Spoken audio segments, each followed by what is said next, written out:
was a game show, TV game show, many years ago, a few actually, but one I think you might recognize. It's called Take Your Pick. How many of you heard of that one? One. Okay, a few more. The contestants had to decide in this game show whether to take the money that they'd earned, they'd worked throughout the game, right? And they had prizes and rewards. And they could take those and keep their reward. They'd worked hard throughout the game to get it. Or they could sacrifice everything that they'd gained here and open the box. That was the lingo of the game show. Take the money or open the box. They could settle for the money that they had already won or exchange everything for a mystery prize concealed in a box. Could be a new car, could be a vacation of a lifetime. Maybe it's a new set of furniture. All kinds of different exciting things could be laying behind that box or in some other game shows more recently behind that door. On the other hand, it could turn out to be something worthless. It could be a safety pin or a bag of rubbish. Could be one of many things. The good thing about the first choice is that they knew what they were getting. They saw their prize and they could choose for themselves. And the difficulty with the second choice is that in choosing the box, they were giving up their choice. And they were willing to accept whatever the game host had put in the box. They were forced to make an unbelievable choice. It really was. Would they take what they had already earned, what they'd worked so hard to achieve throughout the game, or would they lay all of that aside and put their trust in the game show host and accept what was behind the box? They had very little knowledge and very little time to make that choice. And many players, so many times at the end of the game, they would leave with the regrets. And you can just imagine, oh man, if I had just known, if I could just go back and do it again. But they couldn't. The game gave you one opportunity, one chance to make that choice. And the choice was yours. You know, that kind of thing happens throughout life, doesn't it? We make some of the biggest choices of our lives when we have almost no knowledge about what is to come, no knowledge in the world. I find it so ironic how God has laid out life. You know, we decide on our careers when we're teenagers and we're the most incapable. We have our children when we're the stupidest, really. The most inexperienced when we're young. We know nothing. The healthiest years of our lives are also the most careless and the most reckless years, aren't they? Man, if I could just go back, and if I had only known, oh, would I have brushed my teeth? You know, you hear so many people say when they come to the end, if I had just known, if I could just do it again. You invest your money without any knowledge of what's going to happen to it. No one knows which investments are going to do well and which will fail. If we had just known about Apple all those years ago. Wow. And you hear people saying it. You know, we get older and we get to the end of our life and we say, if I had only known, if I could only go back and do it again, right? But we can't. We have just one life to live. Just one opportunity. And it just seems, as you walk through life, that the French philosopher and theologian Soren Kierkegaard's words are so true. Life is lived forward, but it's understood backward. Because we move every day throughout life almost blindly, don't we? I mean, there's no map telling us which way to turn, where to go, and yet we're expected to make decisions without any of that knowledge. None of us knows what the future is going to hold. Even believers, you know, we know as a Christian that we see through a glass darkly, but then face to face. We don't know what's going to hold. All we have is God's word to guide us. And we're expected to decide how we're going to live. You have the choice whether to acknowledge the Lord and to trust Him, that He knows what's best for you, and He has your interests in mind, and you place your life in His hands and allow Him to steer your life and obey His word. Or you can decide to do the best with what you know and what you can see and to live life on your own terms. Each one of us is given that choice. But here's the key. See, you can't have it both ways. As Jesus said in the Gospels, you can either serve God or mammon. You can't serve both. You can rely on what you can see and touch and what you understand, or you can believe what God says. You can either live by faith or by sight. The story we're looking at this morning really brings out both of those choices pretty clearly for us. We see two men, both standing at the fork in the road. And both are going to make a different choice. One of these men chooses what's best for himself. And he bases his decision on material gain, on what he can see and touch. The second individual leaves the choice with the Lord. And he lets God write his future. Have your Bibles open to Genesis 13. We've been walking through Abraham's journey of faith. Abram's journey of faith. It's difficult, isn't it, to keep that name right? And God has made some pretty amazing promises to Abram. Earlier in chapter 12, we heard him promise him a family, a land. He promised to bless the world through that family. He promised to guide him. But after that point, he'd come into the land of Canaan. And we saw last week that Abram had got into some trouble. A famine had arisen in the land. And so Abram had gone down into Egypt. He'd thought of himself instead of Sarai, his wife. He'd put himself before his family, before God. And we saw that God didn't desert him, that God was faithful, and he still remained with this man. And as we begin to continue down Abram's story here, we enter Genesis 13. Abram is leaving Egypt now, and he's backtracking. Verse 1 says, and notice how this passage is put together. You know, sometimes we focus on what the text says. We read the story and we try to understand it, but we need to go beyond that. We need to be more mature in our reading of Scripture because God's storyteller, he's not just telling us things. You need to see what he's doing with what he's saying, because especially in Old Testament narrative, there's many times he won't tell us what the story means, he'll show it to us. And it's our responsibility, it's our job to be paying attention and focusing. Abram had gone down to Egypt. And if you had taken the time to read in Genesis 12, it'd been very clear on the map how he took that journey. One step at a time, leaving the altars that he had made back and all the way heading down into the Negev. And then in chapter 13, verse 1, listen to how God's storyteller retells that story in reverse. Then Abram went up from Egypt, he and his wife and all that he had, verse 3. And he went on his journey from the south as far as Bethel, to the place where his tent had been at the beginning, between Bethel and Ai. Genesis 13, verse 4, to the place of the altar which had been there at the first. And there Abram called on the name of the Lord. And you see here how he really is backtracking, up from Egypt through the barren Negev region, back to Bethel, where Abraham had built his last altar. Do you see that? Bethel, there's so much irony here because it means the house of God. And here Abram is returning home, as it were, to God's house, to the very place where he'd left. He's returned to the same place when he turned his back on the Lord. And when he arrives, he worships the Lord again in that place.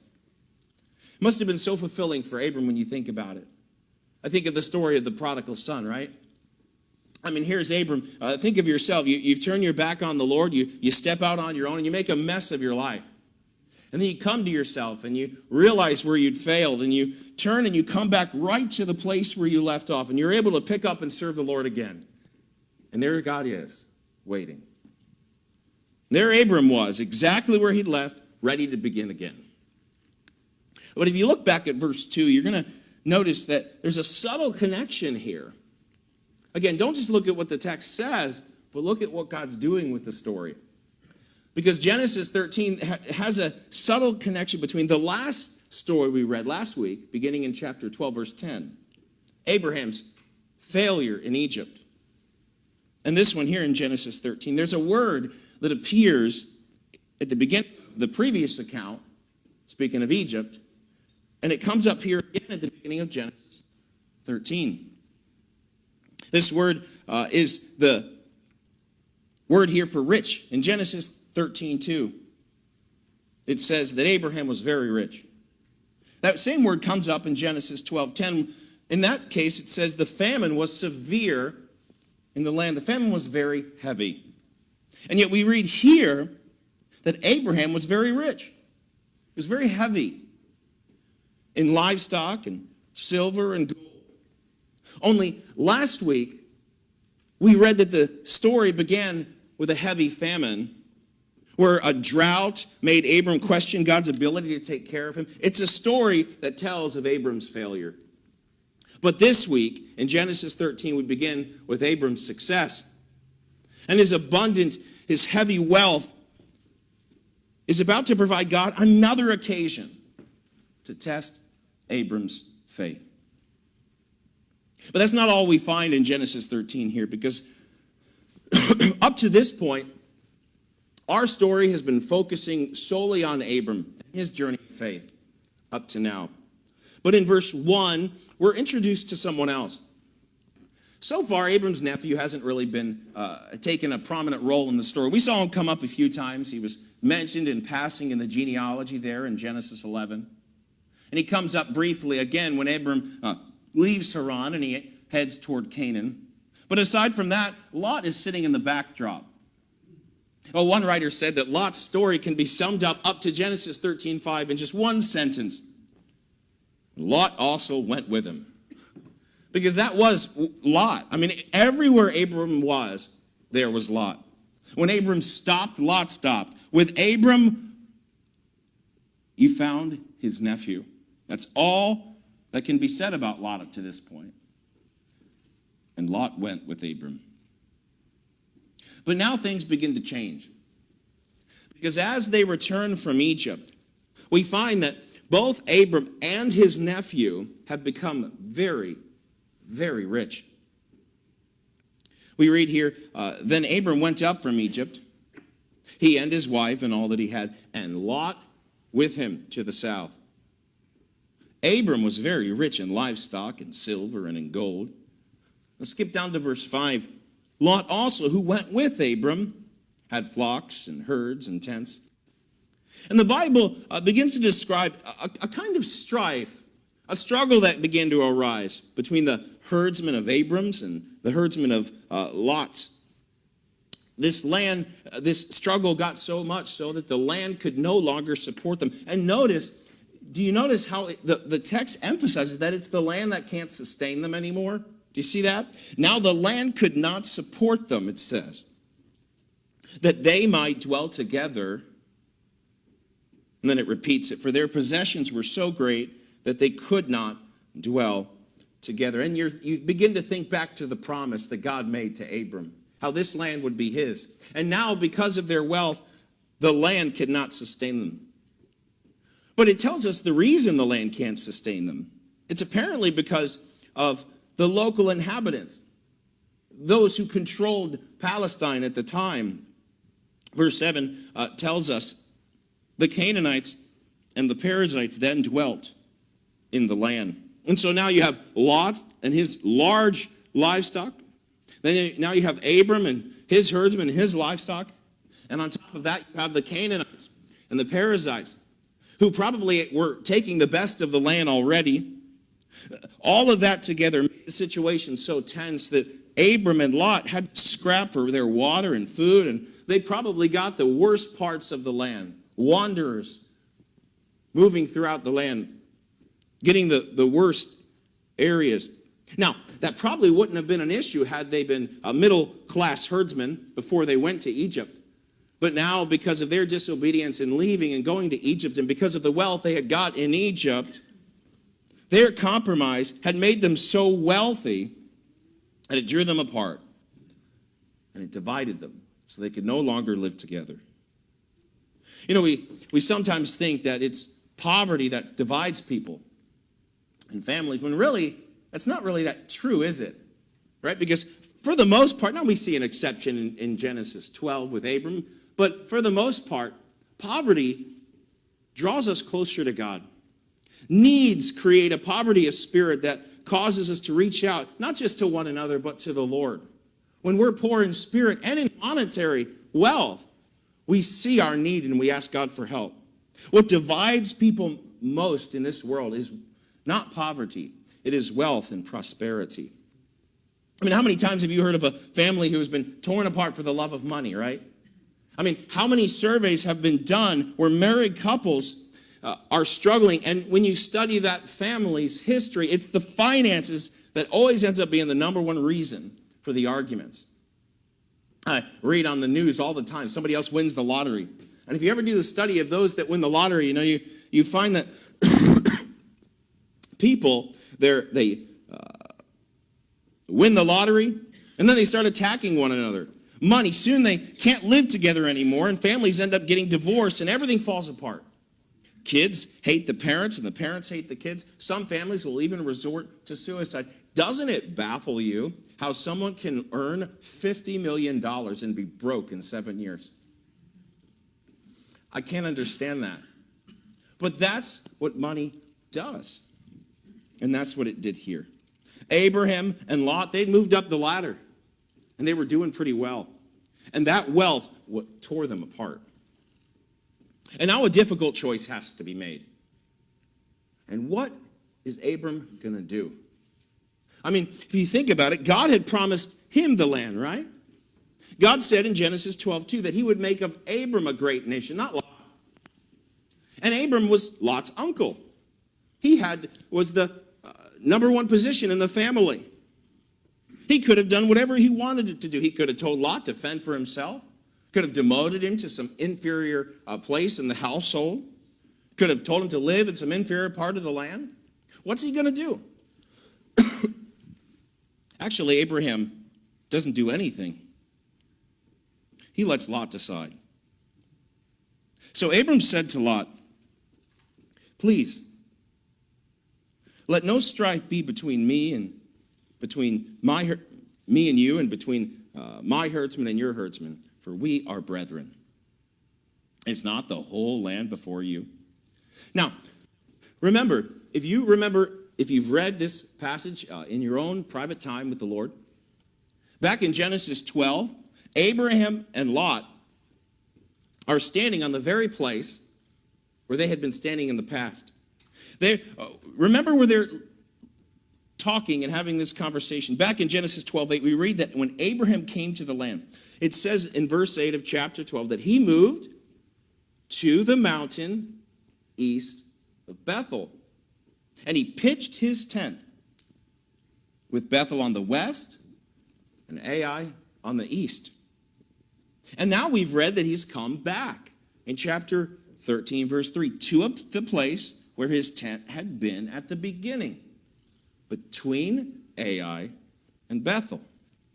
And when you put those two verses together, and you skip ahead to verse 10, where you read that Lot is gazing over all the plains of Jordan, just east of where they were standing, you begin to gather, and you come to suspect that they're probably standing on Mount Azor. This was the highest point at that part of Canaan at the time. It was just a short walk to Bethel, and where most people think Ai would have been.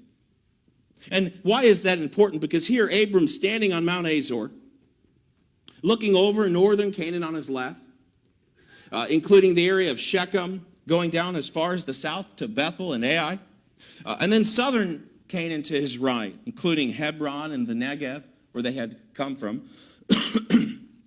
And Abram says, let's separate. If you take the left, then I'll take the right. If you go right, then I'll go left. Right? I think in Abram's mind, he probably thought, that he and Lot, they could split the land. He could go to this part of Canaan, and I would go to this. He would take one half, and the nephew would take the other half.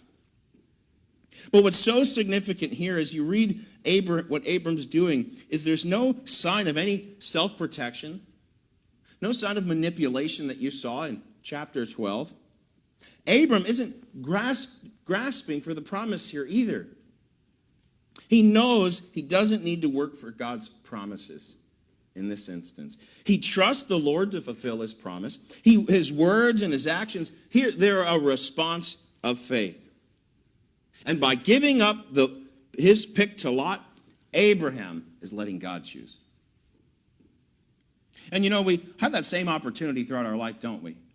We can decide to trust the Lord and to let him direct our paths, or you can decide to go it on your own. You could trust his providence. You can believe what God is doing, that he can work when we can't see the bigger picture. Or you can do what Lot does. We look at verse 10, begin to look at Lot's choice. And again, don't just listen to what the text is saying. Listen to what God's doing behind the scenes. Pay attention to the way this text describes all that is going through Lot's mind.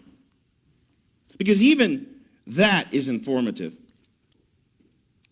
And Lot lifted up his eyes and saw all the plain of Jordan, that it was well watered everywhere. Now skip over the parenthetical comment there. We'll come back to that. It was well watered everywhere, like the garden of the Lord, like the land of Egypt as you go towards Zoar. It's incredible, isn't it, how material prosperity, it exposes who we truly are, doesn't it? That's exactly what we find with Lot. Look at the choices that Moses uses, that God's storyteller uses to describe the plains of Jordan. First, it's the garden of the Lord. That is so significant. If you remember where we are, we're in Genesis chapter 13, right? Just 10 chapters before that, we found the temptation in the garden with Adam and Eve. It's not too far off. Picture the channels of water flowing to and fro, those lush gardens of Eden. Genesis 2:10 says, a river went out of Eden to water the garden, and from there it parted and became 4 river folds. It was a lush garden. But then, if you remember what happened in Genesis 3, verse 6, the serpent had been speaking to Eve, has God said, remember? We read in Genesis 3:6, when the woman saw the tree, how it was good for food and it was pleasant to the eyes, a tree desirable to make one wise, she took of its fruit and she ate.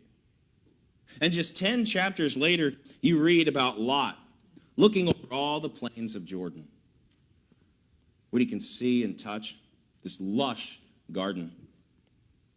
And then it's like the garden of the Lord. It's also like the land of Egypt. The significance of Egypt is so apparent, right? I mean, we just left Egypt, and Lot went with him, right? So Lot had gone down and followed Abram to Egypt. He'd witnessed Egypt's dependable sources of water. And that journey, I suspect, probably opens Lot's eyes to a new way of life, where herdsmen, they didn't have to depend on rain to sustain them. No, in Egypt, you could depend on the rivers to feed you.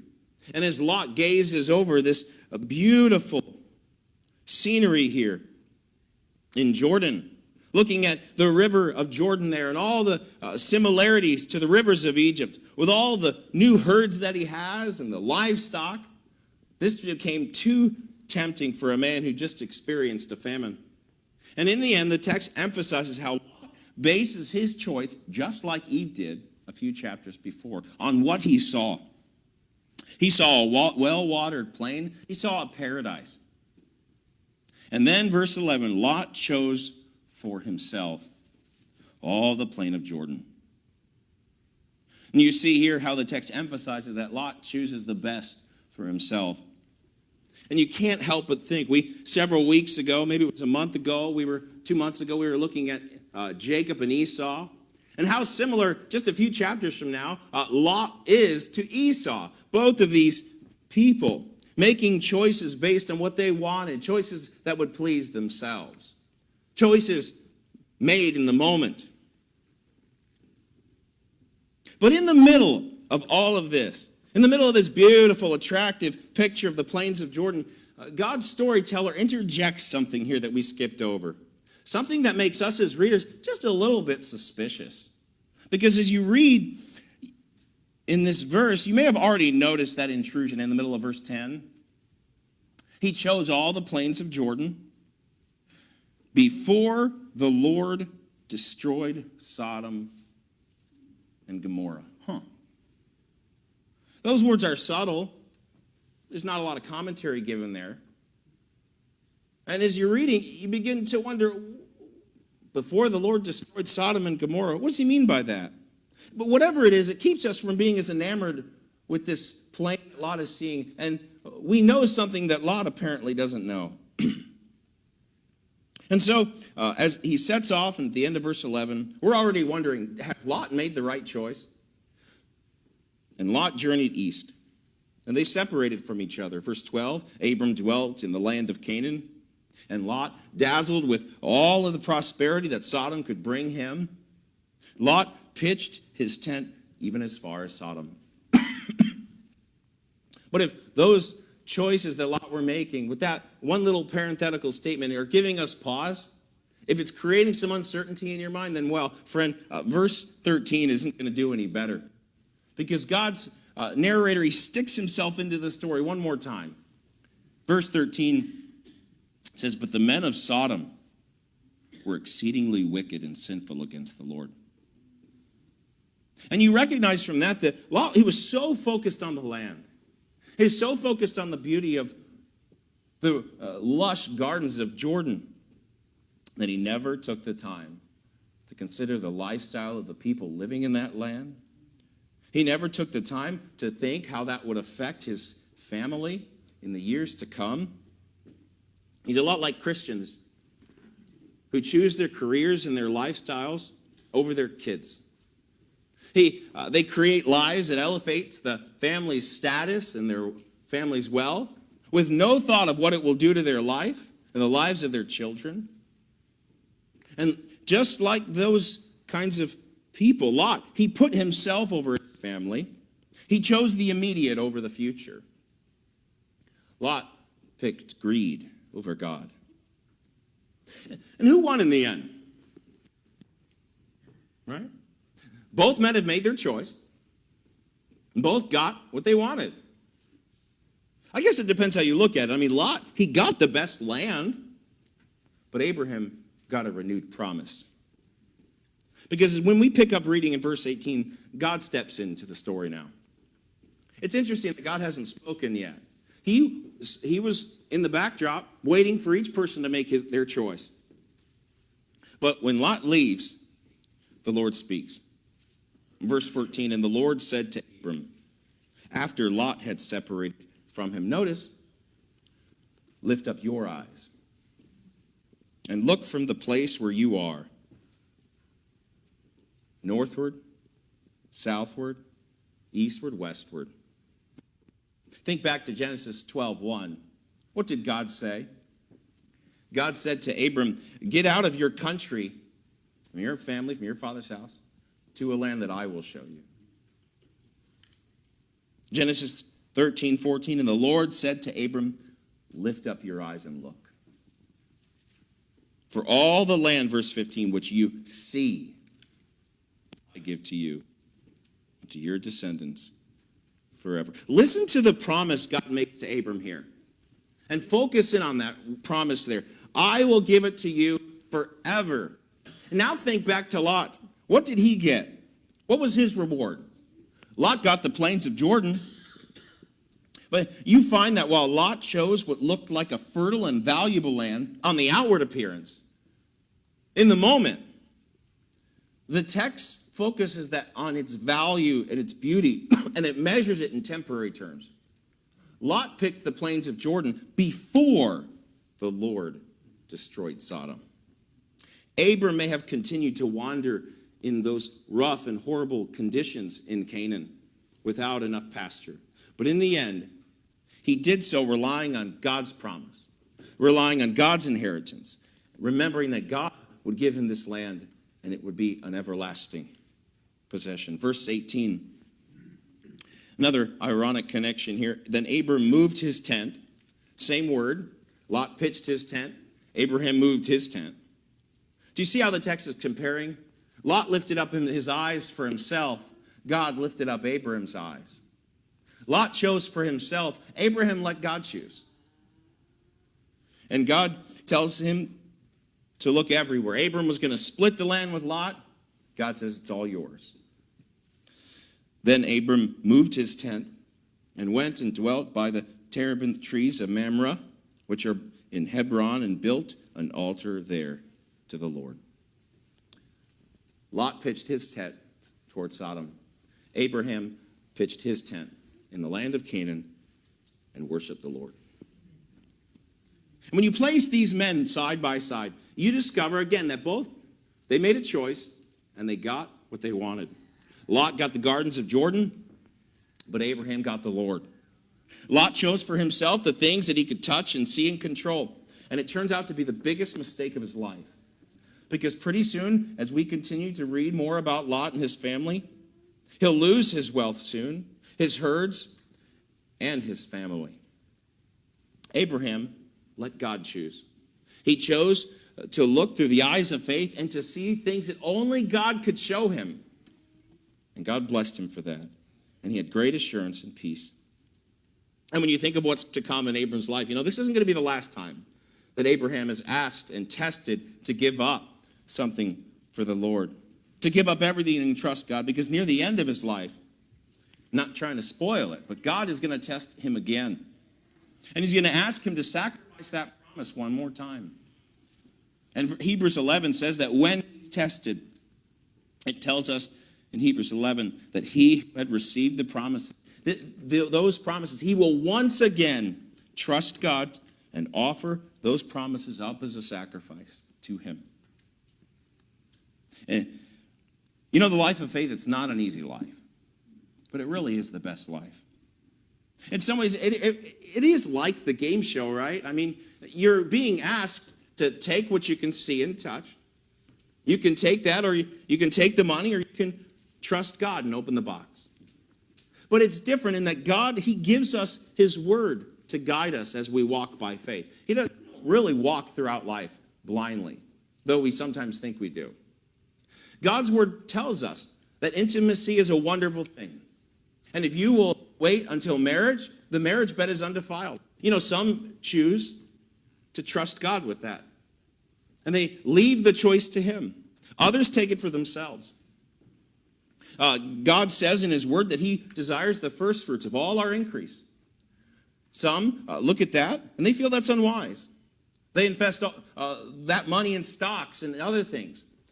And they leave that tenth to something that they can touch and hold, something they can rely on that's tangible.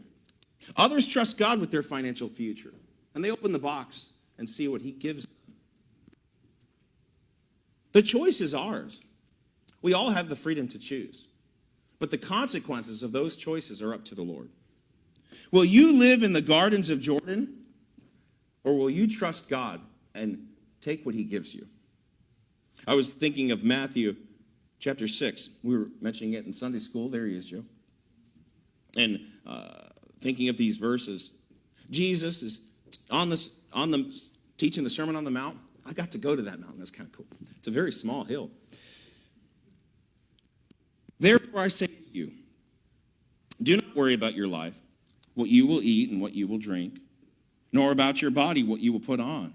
Is not life more than food, and the body more than clothing? You skip down to verse 33.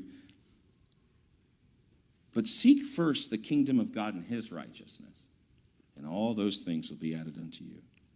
And I was thinking about Lot, and I was thinking about something Jesus said in another place. What does it profit if Lot gained the best land? What does it profit if he even gained the whole world? And yet he loses. In his case, he loses his family. But in some cases, you lose yourself, and you're a castaway. What does it profit if someone gains the whole world and they lose themselves? And as we finish this text this morning, that's the question. Will you choose to live your life on your terms, for yourself, as Lot did? Or will you let God choose? You can have Sodom, or you can have the Lord, but you can't have both.